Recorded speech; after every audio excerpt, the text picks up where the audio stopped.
BBA, BCA, BCom computer కోర్సులో 100% placement లభించే ఏకైక డిగ్రీ కాలేజ్ కూకట్పల్లిలోని i3 డిగ్రీ కాలేజ్ 8367215215. అమ్మా నమస్తే. నమస్తే అమ్మా. అనంతలక్ష్మి గారు అనగానే ఆధ్యాత్మిక అంశాలన్నీ గుర్తుకొచ్చేస్తూ ఉంటాయి. నేను సాహితీవేత్తనని రచయితనని మర్చిపోతూ ఉంటారు. అవునమ్మా, అదైతే నిజం. మీరు ఒక గ్రంథాలయం నిజం చెప్పాలంటే. మీ ద్వారా మేము ఎన్నో విషయాలు తెలుసుకున్నాం, మా ముందు తరం, మేము, మా పిల్లలకి కూడా. అయితే నాకేమనిపించిందంటే, మీరు ఈ స్థితిలో ఉండటానికి, ఈరోజు మీ మాటలు మేమందరం విని నేర్చుకునే పరిస్థితిలో మీరు ఉండటానికి మీ వెనుకాల ఎంతో మీ పట్టుదల, మీ కృషితో పాటుగా మీ మదర్, అమ్మ. ఎందుకంటే మనల్ని చూసే కదా పిల్లలు నేర్చుకుంటారు, మీరు కూడా అంతేను. అంతే. సో అమ్మ దగ్గర నుంచి ఒక్కసారి మీతో మాట్లాడదాం. అమ్మ గురించి, మీ మాటల్లో మీ అమ్మగారి గురించి తెలుసుకోవాలనిపించిందమ్మా నాకు. మాము ద్వారా ప్రేక్షకులందరికీ పరిచయం చేయాలనిపించింది నాకు. చాలా సంతోషం. అసలు అమ్మగారు ఎక్కడ పుట్టారు, ఎక్కడ పెరిగారు, ఆవిడ వివాహం బ్రీఫ్గా. ముందుగా మాతృదేవోభవ అనకుండా మనం ఏం చెయ్యం. మేము ఏది ప్రారంభించినా శ్రీ గురుభ్యో నమః, శ్రీ మహాగణాధిపతే నమః, శ్రీమాత్రే నమః అనే ప్రారంభిస్తాం.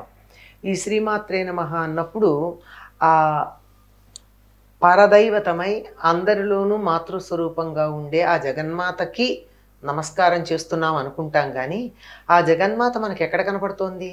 మన అమ్మలోనే కనపడుతోంది. ఆవిడలో ఉండేటటువంటి ఆ మాతృశక్తే జీవుల్లో సగభాగంలో ఆవిడ నిక్షేపం చేస్తుంది. అదే ఆడవాళ్ళు. అందుకే భారతీయులు స్త్రీని ఎప్పుడు కూడా తల్లిగానే చూశారు. ఆ తల్లిగా అలా విస్తారంగా చూడడం అనే దానికి అభ్యాసం చేయడానికి మొదలెక్కడంటే ఇంట్లో కన్న తల్లిని చూడడం దగ్గర. అంచేత తల్లి యొక్క ప్రభావం పిల్లల మీద చాలా ఉంటుందమ్మా. ఎవరి మీదైనా ఉంటుంది. ఎందుకంటే పుట్టిన తర్వాత ఏదో పాలిచ్చి పెంచింది, మలమూత్రాలు తీసింది, అన్నం పెట్టింది, ఇలాంటి మాటలు చెప్తాం.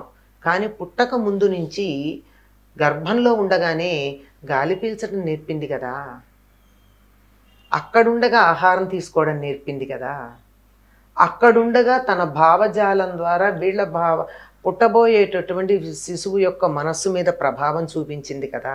ఇవన్నీ ఎక్కడున్నాయి? అక్కడి నుంచి ఆవిడ తల్లి తొలి గురువైంది. అది తల్లికి అంతటి ప్రాధాన్యం ఉంది. ఎందుకంటే ఒక జీవుడు జన్మించటానికి తల్లి వేదిక, రంగం, భూమి. భూమి సరిగ్గా లేకపోతే భూసర క్షేత్రంలో గింజ పడితే మొలుస్తుందా?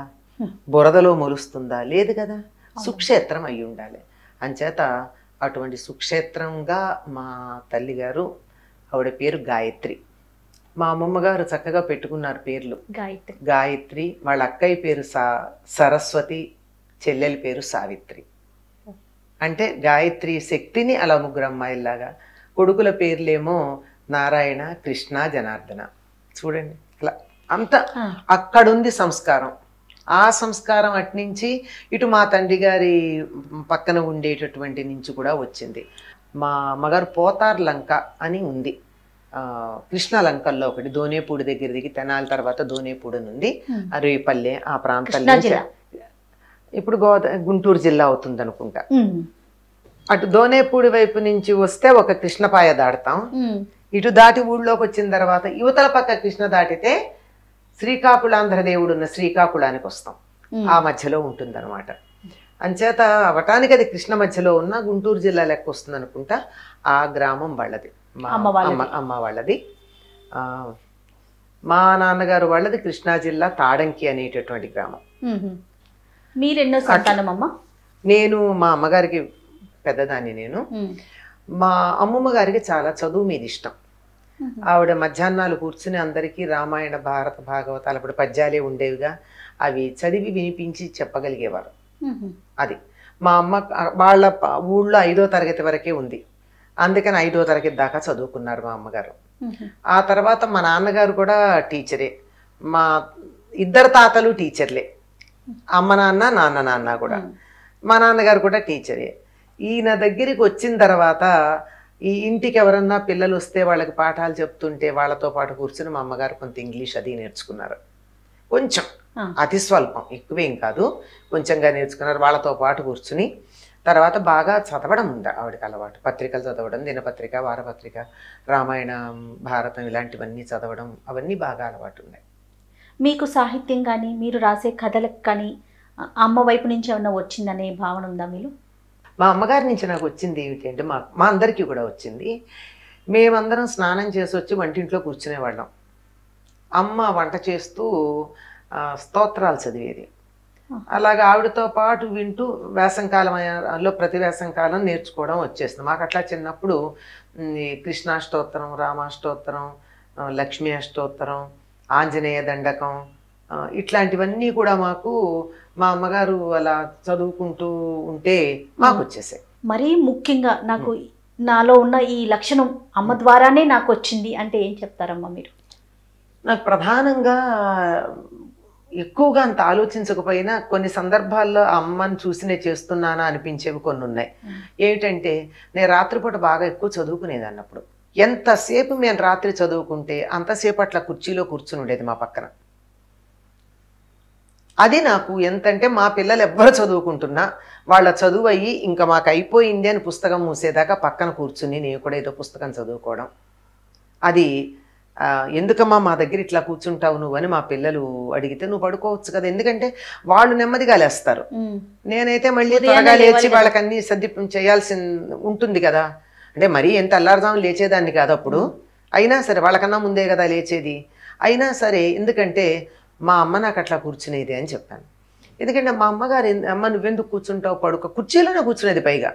ఎందుకమ్మా అట్లా కుర్చీలో కూర్చుంటావు, పడుకోవచ్చు కదా అంటే, ఒక్కదానివి ఉన్నావు కదే తోడుందామని అనేది. అదొకటి. భోజనం చేస్తుంటే ఎప్పుడు ఏ సమయంలో తింటున్నా అంటే మా అందరం కలిసి తినే అలవాటు మాకు.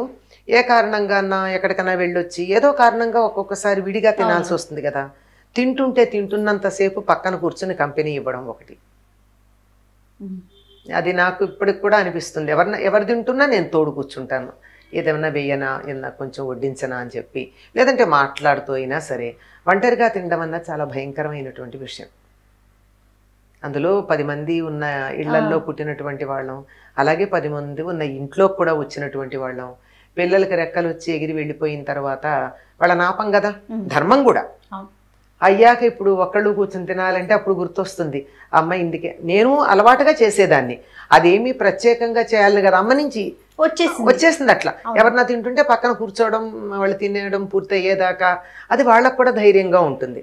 అది ఇప్పుడు అమ్మ ఎందుకు చేస్తుందా అన్నది ఇప్పుడు ఒక్కళ్ళం కూర్చొని తింటున్న ఎప్పుడు తినాల్సి వచ్చినా అప్పుడు అదే గుర్తొస్తూ ఉంటుంది. అమ్మా, ఎన్నో విజయాలు సాధించారు, ఎంతో ఉన్నతమైన స్థానంలో ఉన్నారు, అందరికీ ఆదర్శంగా నిలుస్తూ ఉన్నారు. వీటి వెనుకాల అమ్మ పాత్ర ఎంతవరకు ఉందంటారు? మేము చదువుకుంటుంటే ప్రోత్సహించారండి. అమ్మ పాత్ర అంటే, మా నాన్నగారు టీచరు, తర్వాత మాకేదో కొద్ది పొలం ఉంది, అంత మాత్రాన బాగా వేసి వేయనంత ధనం ఉన్నవాళ్ళం కాదు. పైగా ఆధారపడిన కుటుంబాలు కొన్ని ఉన్నాయి. వాళ్ళ స్కూలు ఫీజు కట్టడమా, వాళ్ళ పిల్లలకి ఇంట్లో మాకు బట్టలు కొనడమా అనేటటువంటి సమస్య వచ్చినప్పుడు నాన్నగారు ఎప్పుడు వాళ్ళకే ఓటు వేశారు. ఎందుకంటే చదువు కదా వాళ్ళ జీవన మరణ సమస్య. అట్లాంటి సందర్భంలో తనకున్న మంచి చీరలన్నీ నాకు ఇచ్చి చదువుకోవడానికి వెళ్ళేటప్పుడు నన్ను మా అమ్మగారు పంపించారండి. తనకి పుట్టింటి వారు ఇచ్చిన చీరలు కానీ ఏదైనా ఉంటాయి కదా, ఏవో కొన్ని, ఆ ఉన్నవన్నీ అవి కూడా నాకు ఇచ్చి, మీకోసం నాకు ఇచ్చేసి, నాకు పర్వాలేదమ్మా ఏం కట్టుకుంటే ఇంట్లో నడిచిపోతుంది కదా, ఏది కట్టుకున్నా అని చెప్పి.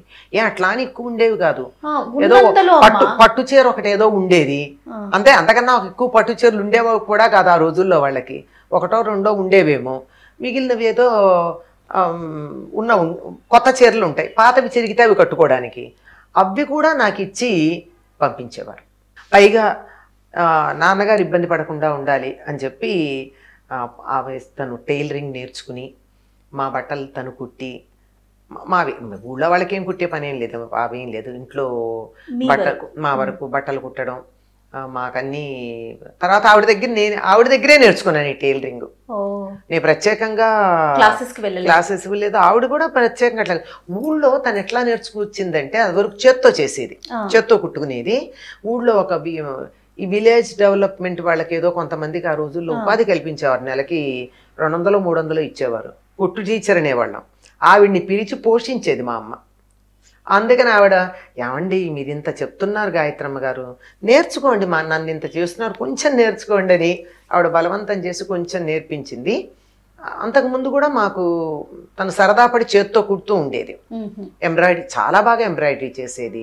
అల్లికలు ఇప్పటికీ మా అమ్మగారు అల్లినటువంటి లేస్తో చేసినటువంటి డోర్ కర్టన్లు అవన్నీ చాలా ఉన్నాయి. అవన్నీను ఎంబ్రాయిడరీ చాలా అద్భుతంగా చేసేది. మాకు కుట్టేది ఆవిడ దగ్గరే నేర్చుకున్నాను. మా పిల్లలు, మా పెద్దమ్మ ఇంటర్మీడియట్కి వచ్చేదాకా వాళ్ళ బట్టలన్నీ నేనే కుట్టాను, నా వాటితో పాటు. అమ్మనే మీ గురువు? అంతే. అక్కడ వాళ్ళ స్కూల్ యూనిఫామ్స్తో సహా కుట్టేదాన్ని. ఇంకా ఆవిడ ద్వారా మీకు వచ్చిన లక్షణాలు కావచ్చు, అలవాట్లు కావచ్చు, చెప్పుకోదగినవి ఏమన్నా ఉన్నాయమ్మా? పిల్లల మీద వాళ్ళు చేసిన పనులు నచ్చకపోతే తిట్టడం కన్నా మౌనం పాటించడమే చాలా పెద్ద పనిష్మెంట్ అని మా అమ్మ దగ్గర నేను నేర్చుకున్నది. ఎందుకంటే నాతో మా అమ్మ అదే చేశారు. ఒకే ఒక్క విషయంలో నేను నచ్చేదాన్ని కాదు మా అమ్మకి. తర్వాత అది అర్థం చేసుకున్నారు. ఏంటంటే తెల్లారుదాం లేచేదాన్ని కాదు నేను.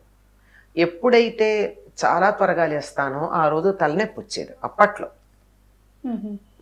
అందరూ లేచాక లేచేదాన్ని. ఆవిడికి నచ్చేది కాదు. అందరూ సూర్యోదయానికన్నా ముందు లేవాలి కదా, అది లెక్క. కాస్త నేను అటు ఇటుగా 4 సార్లు లేపితే కానీ లేచేదాన్ని కాదు. అందువల్ల కొంచెం తర్వాత కాస్త పెద్ద అయ్యాక, అంటే 12-13 ఏళ్ళు వచ్చాక, ఇంకా తర్వాత ఆలస్యంగా లేస్తే మాట్లాడేది కాదు, అంతే. అంతకన్నా ఇంకేం లేదు. అర్థమైపోయేది ఇవాళ నేను చేసింది అమ్మకి నచ్చలేదు అని. అది నాకు చాలా ఉపయోగపడింది తర్వాత. అమ్మ మాట తీరు, గౌరవ మర్యాదలు ఇవన్నీ కూడా ఎట్లా అమ్మ ఆవిడ దగ్గర నుంచి మీరు? ఆవిడ చాలా మంచి ఎక్కువ మాట్లాడేవారు కాదండి. ఎప్పుడన్నా ఇప్పుడు పల్లెటూరు గనక మంచి హార్ష్గా మాట్లాడాలు కూడా తెలుసు. అవునవును, తెలియకపోవడం ఏమి ఉండదు, కానీ ఎక్కువగా మాట్లాడేవారు కాదు. మా మామగారి దగ్గర కానీ, అంటే మా నాయనమ్మ గారు, మేము మా అమ్మని పిలుస్తాం, మా నాయనమ్మ గారి దగ్గర కానీ, మా తాతగారి దగ్గర కానీ, మా నాన్నగారి దగ్గర కానీ ఏనాడు ఆవిడ గట్టిగా మాట్లాడినట్టు మేము చూడలేదు. ఎప్పుడన్నా మరీ పెద్దవాళ్ళు అయిపోయిన తర్వాత పరిహాసంగా ఒకళ్ళనొకళ్ళు చూసేవాళ్ళకి చాలా బాగుంటుంది. అట్లా మాట్లాడేటప్పుడు ఏదన్నా మాట్లాడింది. కానీ ఈ మధ్య కాలంలో చాలా పెద్ద అయ్యాక,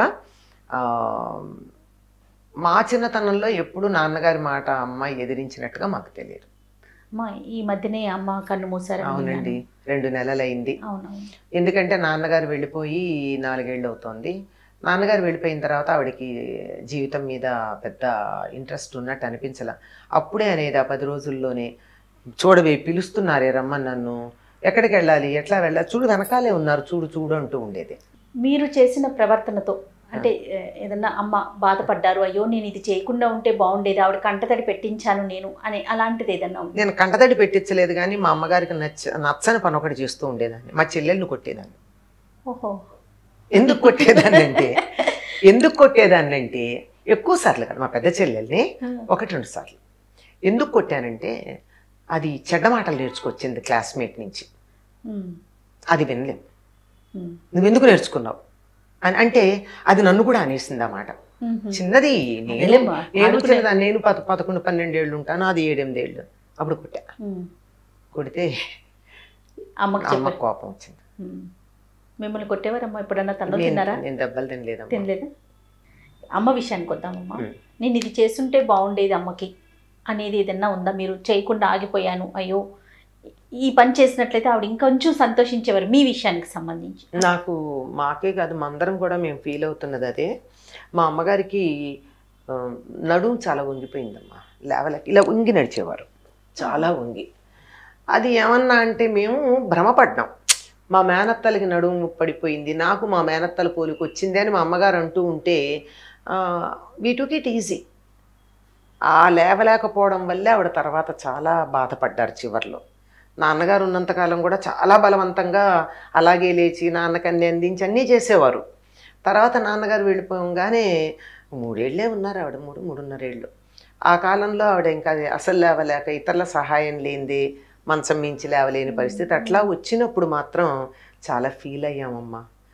అదే మేము అప్పుడు ఆవిడ వంగి నడుస్తూ ఉన్న కాలంలోనే మేము గుర్తించి తీసుకొని వచ్చి ఏదన్నా ట్రీట్మెంట్ చేయించి ఉండాల్సింది అని. 2-3 రకాల ఆలోచనలతో అసలు ఫస్ట్ ఆఫ్ ఆల్ ఇది మనం చేయించాల్సిన పని అన్న ఆలోచన రాల. తమ్ముళ్ళు ఉన్నారు, నాన్న ఉన్నారు, వాళ్ళు చూసుకుంటున్నారు కదా అమ్మని అనే ఉద్దేశంతో వాళ్ళు చూసుకుంటున్నారు బాధ్యతగానే. అమ్మ కొద్దిగా హార్ట్ ప్రాబ్లం అది వస్తే మందులు ఇప్పించడం అవన్నీ చేశారు కదా, అంచేత ఇది కూడా వాళ్ళు చూసుకుంటున్నారా అన్న దృష్టితో పట్టించుకోలేదు. అప్పుడే పట్టించుకుని ఆవిడకి ఏదన్నా నడువుకి ట్రీట్మెంట్ ఇప్పించి ఏ బెల్ట్ పెట్టించి ఆ తర్వాత ఆలోచన వచ్చి బెల్ట్ ఇచ్చి నడవడానికి కర్ర ఇచ్చి ఇవన్నీ ఇచ్చిన చాలా లేటుగా చేశాము అని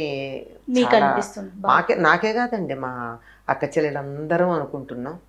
మా తమ్ముళ్ళు అయితే మేము చూపించాం కానీ ప్రయోజనం లేకపోయింది, మీరు అనుకుంటున్నారు మేము చూపించామని అన్నారు. అయ్యి ఉండొచ్చు, అందులో వాళ్ళే అబద్ధాలు ఆడాల్సిన పనే ఉంది, అంతే కదా. అది మాత్రం మీకు బాగా అది ఉంది, వాళ్ళు అన్నా కానీ చేయించి ఉండాల్సిందే కదా అని. తనకేదో కన్ను కనపట్టలేదు అంటే తీసుకొచ్చి ఇక్కడ నేను ఆపరేషన్ చేయిద్దామని తీసుకొచ్చాను. తీసుకొస్తే నువ్వు చేయించటం ఏంటక్కయ్య అని కూడా అన్నాడు మా తమ్ముడు. కానీ తీరా చేస్తే తనది క్యాట్రాక్ట్ కాదు, నరాలే బలహీనపడ్డాయి, అవంతే, వాటిని ఏం చేయకండి, బలం రావడానికి మందులు ఇవ్వండి అంటే తను చదవలేకపోయేది కానీ మనుషులను గుర్తుపట్టడం పనులు చేయడం అన్నీ చేసేది. చదవాలంటేనే ఇబ్బంది అయింది. ఆ కళ్ళజోడు పెట్టుకుని చాలా కష్టపడి అక్కడికి ఏవో స్తోత్రాలు చదువుకునేది. దాని విషయంలో చేయగలిగినంత చేశాం కానీ ఇంకా మన చేతుల్లో లేదు అని ఆ ఒక్కటే అనిపించింది. అలాగే అది చేసినట్టే ఈ నడుముది కూడా చేసి ఇక్కడ ఇంకా పెద్ద డాక్టర్ల చేత కూడా మా వల్ల కాదు అని అనిపించుకుని ఉండుంటే ఇంకొంచెం మనశ్శాంతిగా ఉండేది. చేయలేకపోయామేమో, ధైర్యం చేసి అమ్మని తమ్ముళ్ళ మాటలు కాదని నాన్న మాట కూడా కాదని మేము లాక్కు రావాల్సింది అమ్మని అని అనిపించింది, అంతే. చాలా ధన్యవాదాలమ్మా, చాలా మంచి విషయాలు మాకు చెప్పారు. సంతోషం. నమస్తే అమ్మా.